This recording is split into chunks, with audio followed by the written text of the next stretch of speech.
Assalamu alaikum everyone. This is Fahad and you're watching your favorite YouTube channel Speak English with Fahad. Today is 9th of July 2020 and today's Dawn editorial is all about American exit from Afghanistan. America के बारे में है कि उसने attack कैसे किया था, उसके बाद उसका एग्जिट टाइम हो चुका है या नहीं, उसको वापस कैसे जाना चाहिए, क्या इसका इफेक्ट दूसरे कंट्रीज़ पर पड़ने वाला है या नहीं. चले without wasting your time, it's time to start the lecture right now.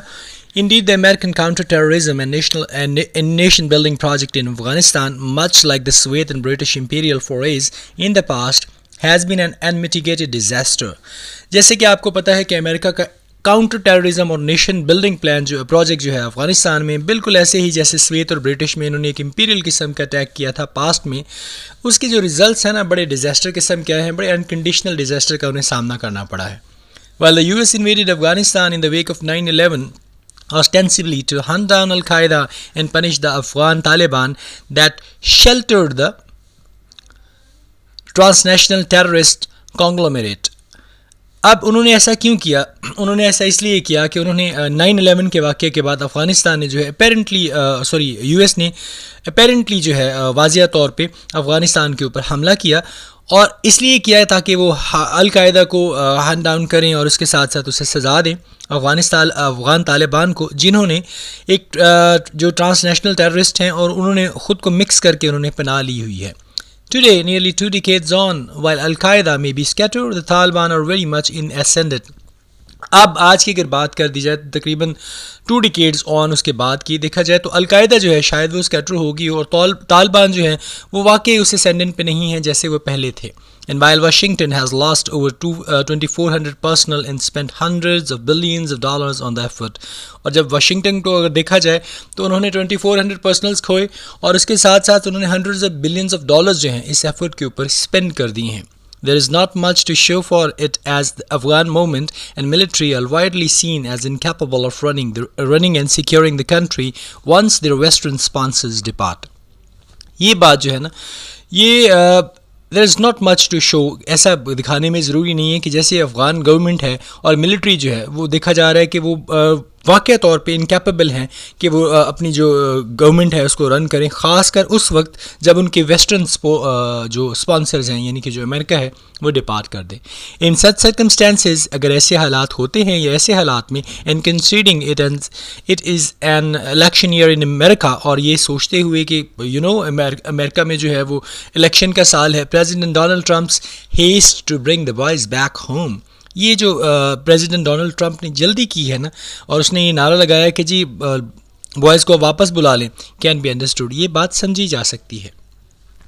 But as a trilateral कहा जाता है 3 साइडों वाले. कम्युनिक का मतलब होता है एक, लेकिन जो तीनों अतराफ़ ने, तीनों मुल्कों ने जो एक स्टेटमेंट दी है जॉइंटली मिल के आपस में, issued by Pakistan, Afghanistan and China on Tuesday वाले दिन अफ़गानिस्तान, पाकिस्तान और चाइना ने जो एक ऑफिशियल अपनी स्टेटमेंट दी है वो एक वार्न करती है, America's rush to get up and leave before an intra Afghan peace agreement is in place can pave the way for the resurgence of terrorist groups, कि अगर अमेरिका की ये जो जल्दी है ना इसको छोड़ के जाने की, इससे पहले कि इंट्रा अफगान पीस एग्रीमेंट करे, तो ये क्या कर सकता है, ये पेव कर सकता है, रास्ता मजबूत कर सकता है, शायद टेररिस्ट ग्रुप जो है वो रिसर्जेंस करें या उनको रिवाइवल करें, यानी वो दोबारा अटैक ना करें. The broad consensus is that if the US and other Western forces leave without an agreement between Afghan stakeholders, and the chaos that ensued after the Soviet withdrawal may be repeated.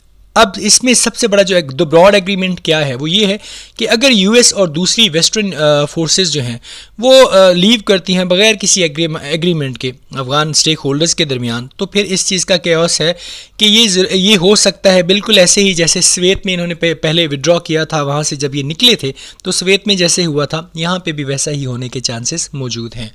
That is why the 3 sides, यही वजह है कि ये जो trilateral लोग हैं यानी Pakistan, China और Afghanistan, urged for an orderly, responsible and conditional based withdrawal of the foreign troops from Afghanistan. उन्होंने अर्ज किया है कि कुछ ना कुछ रिस्पॉन्सिबल किस्म का, एक कंडीशन बेस्ड किस्म का विड्रॉ हो फॉरेन ट्रूप्स का अफगानिस्तान के साथ. While the Afghan government would have a tough time maintaining peace in a post-withdrawal scenario, अगर अफगान गवर्नमेंट की तरफ देखा जाए तो इस बात पे गौर किया जा सकता है, इसको सोचा जा सकता है कि सच में उनके पास ये टफ टाइम होगा कि वो पीस को मेंटेन करें, खासकर इस विड्रॉल सिनेरियो के बाद। Pakistan and China also have legitimate security concerns. Pakistan और चाइना के जो कंसर्न हैं वो भी बिल्कुल ठीक हैं, जायज़ हैं, लेजिटिमेट हैं। Specifically if terrorist groups use Afghanistan as a launching pad to destabilize the region, खासकर उस वक्त जब जो टेररिस्ट ग्रुप हैं अफगानिस्तान को एज अ लॉन्चिंग पैड जो है वो इस्तेमाल कर लें और रीजन जो है उसको डिस्टेबलाइज करने की कोशिश करें। While the post-Soviet period saw rival mujahideen warlords battle each other as well as the government in Kabul, जबकि अगर आप पोस्ट स्वेत पीरियड की बात करें तो वहाँ पे जो राइवल है मुजाहिदीन वारलॉर्ड्स बैटल के एक दूसरे को वो इस तरह देखते हैं और as the government in Kabul, जैसे काबुल की गवर्नमेंट है। This time there are far more bloodthirsty players waiting in the wings. इस वक्त तो और बहुत ज़्यादा ब्लडथिर्स्टी कहा जाता है, खून के प्यासे प्लेयर्स जो हैं वो विंग में वेट कर रहे हैं। Namely the local chapter of the self styled Islamic state group. अगर उनमें उनके नाम लिया जाए तो जैसे सेल्फ स्टाइल्ड उन्होंने खुद का नाम रख लिया इस्लामिक स्टेट ग्रुप, इस तरह के foreign forces were to beat a hasty retreat. अगर फॉरेन फोर्सेज को सच में इतना जल्दी रीट्रीट करना था, यानी विदड्रॉ करना है द गवर्नमेंट इन काबुल, तो गवर्नमेंट जो है काबुल की a weak construct driven by ethnic and tribal rivalries, जो एक बहुत ही वीक है, एथनिक और ट्राइबल राइवलरीज के जरिए would be faced with a gargantuan task of fending off the Taliban. तो उनको एक बहुत बड़ा टास्क जो है वो तालिबान के सामना करना पड़ सकता है, IS का या दूसरे मिलिटेंट ग्रुप का अकेले ही। There was a ray of hope when the US and Afghan Taliban signed a peace agreement in Doha earlier this year. एक उम्मीद की एक किरण नज़र आई थी जब US और अफगान तालिबान ने दोहा में एक एग्रीमेंट इस साल साइन किया था। However, there has been no workable counterpart agreement between the government in Kabul and Afghanistan faction. ताहम इनके दरमियान कोई भी workable counterpart agreement नहीं हुआ था काबुल की गवर्नमेंट और अफगान फैक्शंस के दरमियान, principally the Taliban which is a recipe for disaster. ख़ासकर तालिबान के दरमियान में जो कि बेसिकली रेसिपी है किसी भी डिज़ास्टर की। The main issue is the massive gulf of mistrust between Kabul and the Taliban. जो मेन बात है, मेन प्रॉब्लम है, वो massive gulf है मिसट्रस्ट का किस किस के दरमियान, काबुल और तालिबान के दरमियान। There is the prickly question of prisoners exchange. यहाँ पे बड़ा एक चुभने वाला क्वेश्चन होता है, वो क्या है कि इन्होंने कैदी जो है एक्सचेंज करने हैं between the two sides, दोनों अतराफ की तरफ से। While the Taliban continue to have more government forces, जबकि तालिबान आपको पता है वो गवर्नमेंट फोर्सेस को हैमर करते रहते हैं, अटैक करते रहते हैं। Both the Afghan government and the Taliban need to consider their rigid positions for the sake of their country. दोनों जो अफगान गवर्नमेंट और तालिबान हैं उनको ज़रूरत है कि वो रिकन्सिडर करें अपने इतने ज़्यादा रिजिड पोजीशंस को अपने मुल्क के मफाद के लिए। On its part, the US must realize that while its exit is long overdue, a messy, hasty withdrawal will only add to Afghanistan's problem. जबकि यहाँ पे यूएस का क्या है, उनका क्या यहाँ पे मतलब उनकी राय है, उनका क्या होना चाहिए कि उनको ये रियलाइज़ करना चाहिए कि while it's exit is long overdue, कि उनका एग्जिट तो बहुत पहले का ओवरड्यू है। मैसी हेस्टी विड्रॉल जो है इस तरह का ख़राब करने वाला और ये जो तेज़ तरीन विड्रॉल जो निकलने की कोशिश है वो सिर्फ़ और सिर्फ अफ़गानिस्तान के प्रॉब्लम्स को बढ़ाएगा, इसके अलावा और कुछ नहीं होने वाला। ये आज का एडिटोरियल था। It's really important for CSS students.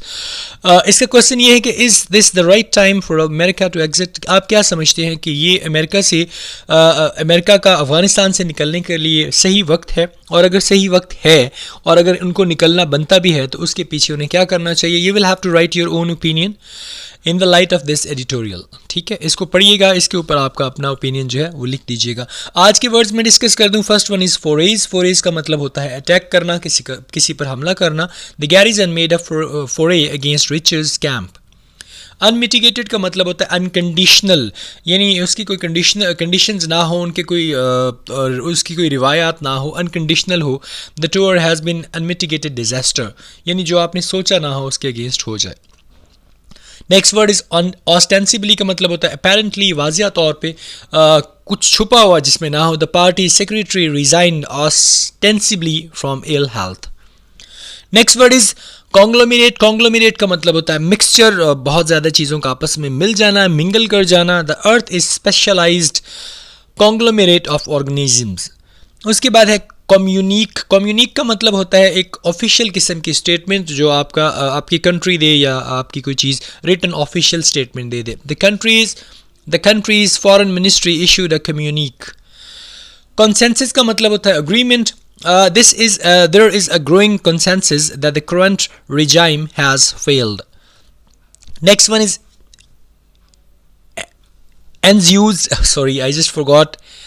Ensued होना है, sorry. Ensued का मतलब है किसी चीज़ का होना, happened. The difficulties which ensued from their commitments to Cuba. Last word is gargantuan. Gargantuan पढ़ लें इसको, या गारगेंटुअन भी पढ़ा जाता है. मैसिव कहा जाता है किसी चीज़ की बहुत बड़ा, ह्यूज को कहा जाता है. It was really a gargantuan change, या it was really a gargantuan shot by Shahid Afridi. He was once my favorite, so that's why I added him here. This was all about vocabulary and उसके साथ साथ आज के editorial में आपको बता दूं कि from 11 of this month I am trying कि हमारे जितने भी कंपल्सरी सब्जेक्ट्स हैं और उसमें से कुछ ऑप्शनल्स भी हैं, उनके लेक्चर्स भी इंशाल्लाह अपलोड करना स्टार्ट कर दिए जाएंगे विद द टाइम फ्रेम. अपना बहुत ज़्यादा ख्याल रखिएगा, मुझे दुआओं में याद रखिएगा, और please don't forget to subscribe and like my channel. Take good care of yourself. अस्सलाम वालेकुम. अल्लाह हाफिज़.